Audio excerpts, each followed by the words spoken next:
But really, this is what's really at stake. Because if you can no longer do those certain activities, you can no longer go up and down your own stairs at home. For a lot of people, one of the biggest fears is losing their independence. And saying, well, right now, maybe you rely on a spouse or a friend or a child. But for some people, they don't have that option. So what's their next step? No one say it, right? The nursing home. And to some people that's okay, and some people that's not okay. So that's why we're talking about balance. Kind of a long-winded introduction, but that's why I feel like it's so important. And again, even if you haven't gotten to that point, hopefully with the workshop you'll kind of see that this stuff happens and it comes. And that's the other thing, is if you can project yourself into the future. We do this a lot with our patients. Say, okay, well, if we can achieve this, these goals now, make you stronger, more balanced, more confident, how's that going to improve your quality of life? And on the flip side, if we don't do this, what's your life going to look like in 6 months? Because this stuff gets out of hand really fast. What's it going to look like in 12 months? What's it going to look like when you fall again? And again, potentially every fall is a real danger in and of itself. You fall and you break a hip. What's that look like? Ugh. That's Yeah. be Anyways, awful. so just start off the presentation with my scare tactics here. So now you're all ready to absorb the information. So good. So first thing we're going to cover then is the 3 balance systems. For those of you who have been in before or read some of my blogs or videos, you may be familiar with it, but we're going to go a little more in depth. After that, I'm going to talk to you about other factors that contribute to balance outside of just the 3 systems. And I'll probably spend a little time on vertigo too. Does anyone here have vertigo? Oh, yes. Okay, Yeah, cool. I have heard of it. Okay, I was just going to float it out there, because if no one has vertigo, I'm not going to spend any time on it. But yeah, I'll spend a little time on vertigo too. And then It's no fun. no, vertigo's pretty, it's pretty It's icky. awful. Yeah, but a lot of times it's very treatable, so that's good too. Mm-hmm. So let's get into the 3 balance systems. And again, we're going to go through all of that. I'll have time for question and answer at the end. And if you have questions as we go, just shout them out, okay? Okay. So you mentioned nighttime activities, right, Susie? Mm-hmm. So your first balance system then is your vision. That's what I was thinking. As you get older, And that is really true. Because, Yeah. I sing, and the minute he asks us to sing with our eyes closed, yeah, Yeah. I can't do that. I have to hang on to something. yeah. What Yeah. that tells you, and we see this a lot, is that you're pretty much visually dominant for your balance, which means the other 2 systems, which I'm going to lay out, aren't as strong as they should be. Mm. And that's something that you can usually do something about depending on your underlying diagnosis. A lot of people are reliant on their vision. If you think about your vision and you're in a well-lit room like this, every time your body and your head moves, everything in your environment moves with it or opposite of it. And it's very quick input to your brain saying, okay, we're moving, or we're not moving. So vision is a very strong portion of your balance. You just don't want it to be the only portion of your balance. This is why anyone have a hard time walking in a dark room or at night, like in a Yeah. dark parking Oh, lot. yeah, dark flashlight. Yeah, because when the light goes down, your vision is much less accurate. So now you're saying, okay, well, you can't rely on this one so heavily. You've got to kick in the other 2. If the other 2 aren't all that strong, or if you've got some of the other factors that we're going to discuss afterwards, that you really notice it. Or like you said, if you close your eyes, you're like, whoa. So that's a visually dominant person. Go ahead, Jean. You helped me with that so much about 4 years ago that now whenever it comes and okay, what did Luke say? Oh yeah, Good. practice this and that. And your methods for these things are really helpful. Good, thank you. Yeah. Checks in the mail. Yeah, and that's a point I'm going to make as we go along too. Most of the stuff is very treatable. It really is. You just have to know what you're dealing with and what you can change. Doesn't mean you can change everything. Can you change the fact that you have, advanced arthritis in your knees? Not necessarily. But can you change the fact that that's led to weakness and other issues with these 3 systems? Yeah. Yeah. It's not easy. I was just going to say, too, something else as far as the vision is concerned. The director wants us to sing on risers Yeah. Oh, dear. with our eyes closed. Yeah. Oh, dear. You got to work on these next 2 systems.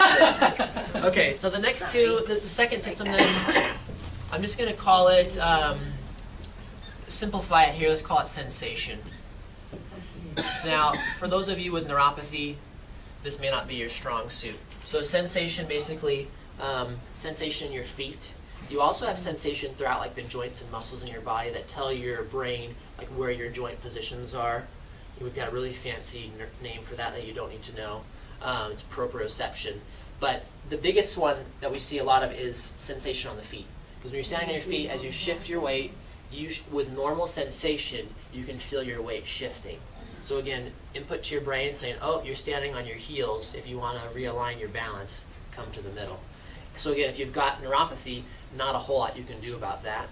But even if you have some sensation, you can usually improve that one.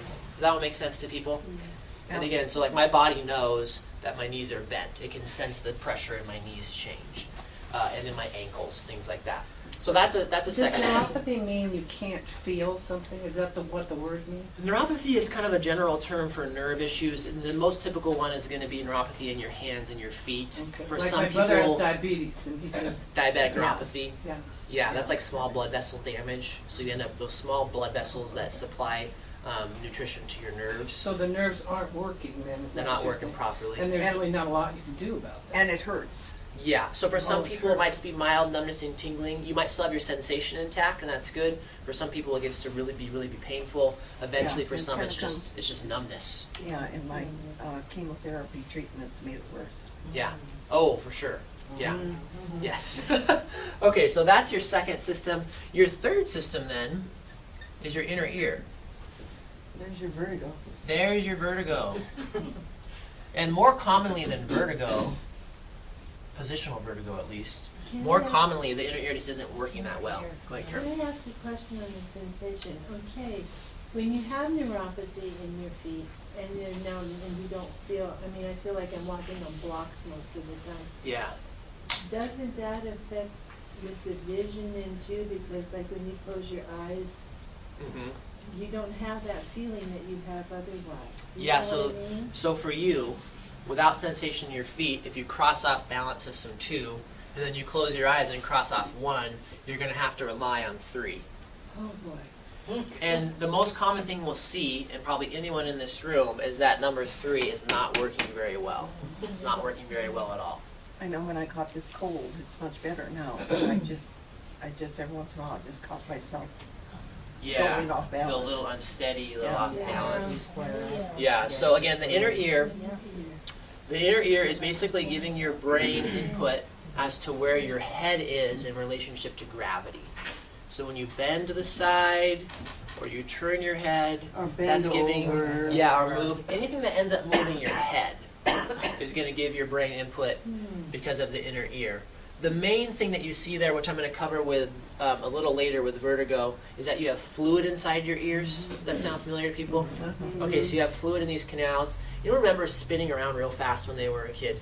Oh, yeah. Okay, you spin around real fast, right? My kids do all the time. And then you stop, and the room's still moving, right? Yeah. That's because when you spun around, you got that fluid in your inner ear going around real fast. And when you stopped, the fluid usually stops when you stop, but it didn't stop because you were spinning so fast. So what happens with your brain is, everything else, so like if I do that real quick, and I stop, my vision is telling my brain that I've stopped, my sensation is telling my brain that I've stopped, and my inner ear is telling my brain that I'm still going. So your brain freaks out, and it goes like this. Yeah. And that's more or less vertigo, but we'll cover the actual, there's more of a cause of vertigo than that, but that's your inner ear. So is that sometimes when you get up really fast? Can be, a lot of times that's blood pressure too.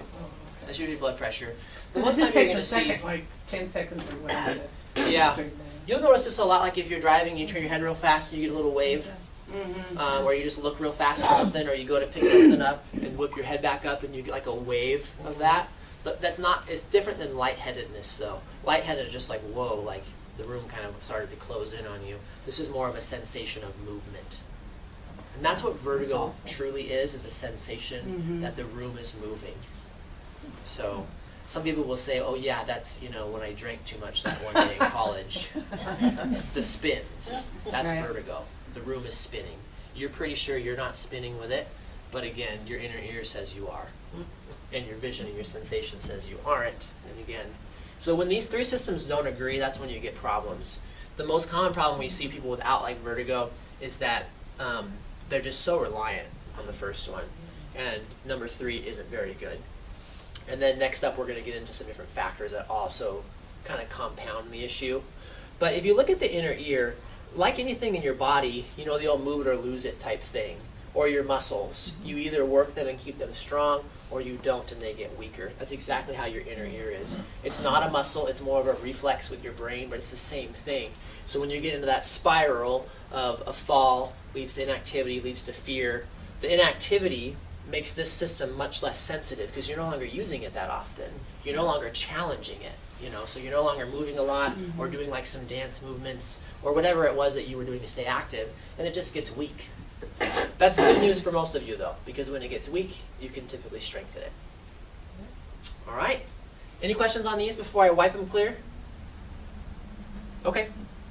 Cool. We can always come back to it. Think about inner ear. I can't hear what he said. So we're not signing up for Dancing with the Stars up for this year? No. Might have to be a question. No, but you can sing to us later, Susie. That'll be all right. Oh, God. Okay. I'm glad you're on this side of me. Oh. So let's see here. What else do you guys think impacts balance? You've kind of already mentioned it. Pain, Oh, yeah. you know, Yeah. that can impact balance kind of indirectly. Mostly what you see with pain is that it leads to weakness. Okay, so you're going to deal, all these are just other factors. They're not balance systems per se, how we kind of categorize things. Because, you know, we like to put things in nice little boxes in our world so that it makes sense to us. So you get weakness. Can people see this okay, by the way? Yeah. Okay. So you get weakness. That's not going to be good for your balance, right? Because if you start to get off balance and you're expecting your muscles to pull you back into alignment, if they're not that strong, it's not going to happen. Weakness goes hand in hand with, you know, decreased endurance. So you've been walking for a little while in the store, and now your muscles are tired. Do you think they're going to kick in when you start to go over? Not No, really. no. Not really. So that's a big one. Let's see. Those kind of all go hand in hand. Flexibility is another one that's kind of more of a body type one. You know, more of muscles and bones. Flexibility. You know, you talk about this like it's all muscles and stuff like that, but there's a psychological part of this that I see. Sure. Especially when you're talking about the falling part of it. I mean, say, well, I just don't think I'm gonna dump the garbage right now because it's icy outside, so I'm not gonna do that. So then that sort of leads down this path. But then you've got to rationalize it, I think, and say, okay, put on your boots, put on your coat, Talk yourself into it. talk yourself into it, right? And then, but that's conquering of the fear, but that's the psychological part of it, isn't it? Or is there a Oh psychological? yeah.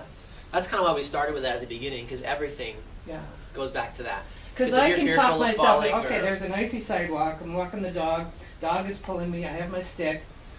Okay, fine, just take a look at it and walk. Yeah. Yeah. But you do have to think about it. Yeah, exactly. And don't let me think that I'm encouraging you all to do things that aren't safe, because that's about the exact opposite of what you should do. Because if you legitimately have a fear of walking on the ice with your dog, that's probably a healthy fear. You know, because again, in and of itself, a fall can be devastating. Absolutely. Especially when it's you have trouble equally as- getting up and nobody's there but the dog. It's equally as devastating in the long run when you avoid all of your activities, because then you just go Right, down but I that find that I cascade. do talk myself into stuff. Okay, talk into some safer stuff, maybe. But you know, it's good. You gonna dump the garbage for me? You're like, yeah, exactly. Yeah. So these are big ones that you see that's going to impact your balance as well. A really common one these days, one of my absolute favorites, is, oh, that doesn't work very well, but I wanted to put it in red, so we'll go with it. Medication. Oh, right. Yeah. That's a big factor. My favorite. I think they say the average person 65 and older is on like a dozen medications. With how many side effects and interactions that you just can't really predict, and everyone's personal chemistry is a little different. But the most common side effects with most medications is like dizziness and lightheadedness, you know. And some